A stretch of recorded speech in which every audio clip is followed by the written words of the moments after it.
इतिहास को मिटाने वाले खुद मिट गए, लेकिन जिन्होंने स्वाभिमान के लिए युद्ध लड़ा, उनके नाम आज भी अमर हैं। क्या आपने कभी सोचा है औरंगजेब का असली मकसद क्या था? क्या वह सिर्फ एक बादशाह था या फिर उसके इरादे कुछ और ही थे? इतिहास में उसे एक क्रूर शासक के रूप में जाना जाता है, लेकिन उसके शासन के पीछे की सच्चाई और भी गहरी और रहस्यमयी है। इस रहस्य से पर्दा उठाने से पहले चैनल को सब्सक्राइब जरूर कीजिए, क्योंकि आपका हर एक सब्सक्रिप्शन हमारे हौसले को नई उड़ान देता है और साथ मिलकर हम इतिहास के भूले बिसरे पन्नों को उजागर करते हैं।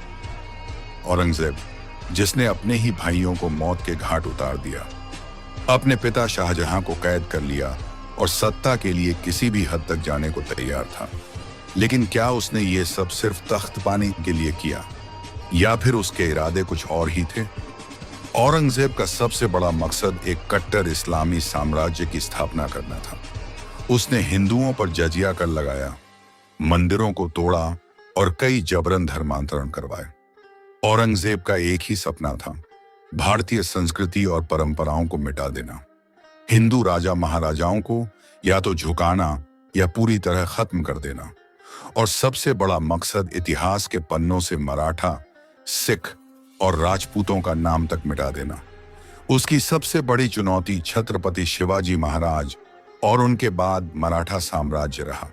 वह जानता था कि अगर मराठा शक्तिशाली हो गए तो मुगलों का अंत निश्चित है। जब तक छत्रपति शिवाजी महाराज जीवित थे, औरंगजेब दक्षिण में कुछ खास नहीं कर पाया, लेकिन जैसे ही छत्रपति शिवाजी महाराज स्वर्ग सिधारे, औरंगजेब ने सोचा अब मेरा रास्ता साफ है।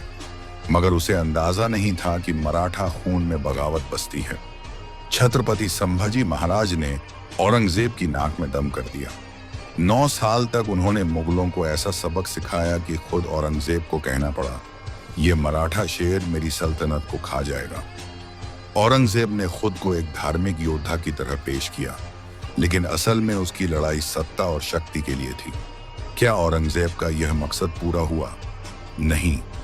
उसकी नीतियों ने मुगल साम्राज्य की नींव हिला दी। मराठों, राजपूतों और सिखों ने उसका कड़ा विरोध किया।